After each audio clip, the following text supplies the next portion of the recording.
It's Cafe Mocha live from the Women's Empowerment Expo in Richmond. I am here with George Tandy. Can I just tell you, the first time I saw your video, I've heard the song and I love the song, but when I saw your video, I burst down in tears like a chick. Did you really? I did.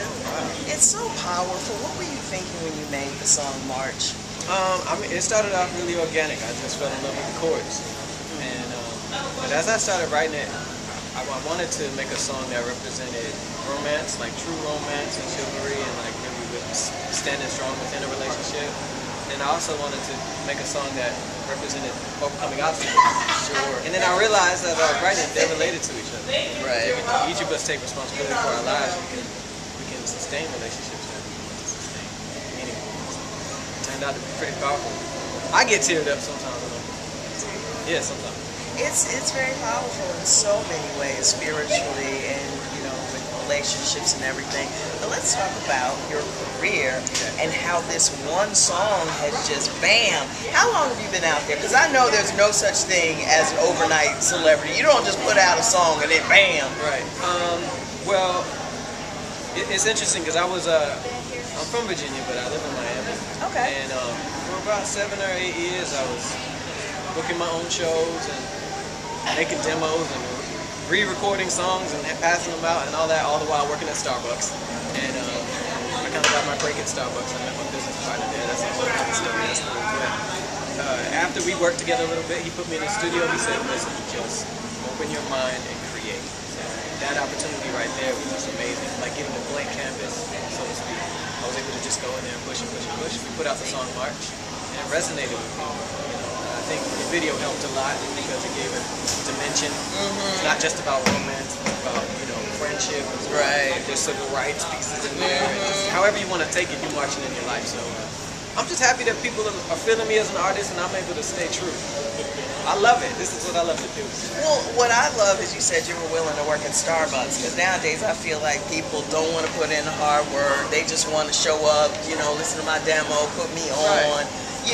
What about the grit behind it? Because it all looks glamorous and exciting, and people don't know what goes on behind the scenes. How's that part of the business treating you?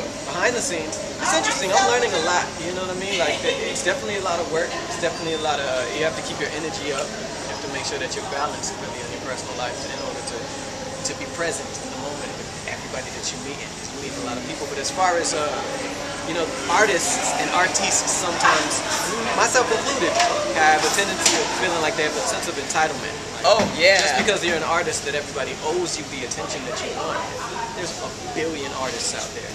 What stands out is the artist that is willing to do all of the work, no matter who's around. And I think that my family and my friends and my business partners have taught me to just remain diligent and humble and be willing to do whatever it takes, within reason and with compassion to make this thing successful. So, see, that's decent. So you're not going to get the big head, is that what you're saying? I already got a big head. But, we can't see it under that hat, so you good. You know what I'm saying? But I'll try my best. I think if you keep the right people around you, they'll keep you grounded. What about that personal life? Are the chicks like after you now? I get a little bit of attention. It kind of comes with the territory. Well, you're cute, so you were getting attention before, but how has it changed? It wasn't always like that in school. And I got some people that can testify for me. Bifocals, crazy hair. I was kind of nerdy in school, but confidence is an attractive quality, and I think I've developed some of that over the years. You think they love you with the bifocals and the... It's funny now, like when I was in school, the glasses weren't cool, and now the glasses are cool. Yeah, now they're cool, so whatever. I got you. What's your next single? Next single is called Jaded. It's actually out right now. It's doing pretty well. People are responding to it very well, and I'm happy about that. It's a song about a guy who runs into his ex-girlfriend. He didn't know he was going to run into her, but he has to take the opportunity to say, look, this is what I did wrong, and this is what I'll do right. No pressure. Because you might not be feeling me right now. Whatever. Right, exactly. I heard that last time. Exactly. That's why it's called Jaded. So it's a very sensitive and genuine song that I think, and it has a guitar solo, and you can't go wrong with a guitar solo. That. All right. How do people find you? On Instagram and Twitter, I'm at Team Tandy, and Facebook official George Tandy Jr. Hit me up. GeorgeTandyJr.com. YouTube, it's George Tandy Jr. I believe, and my album is out. My album came out on July 29th. It's called The Foundation.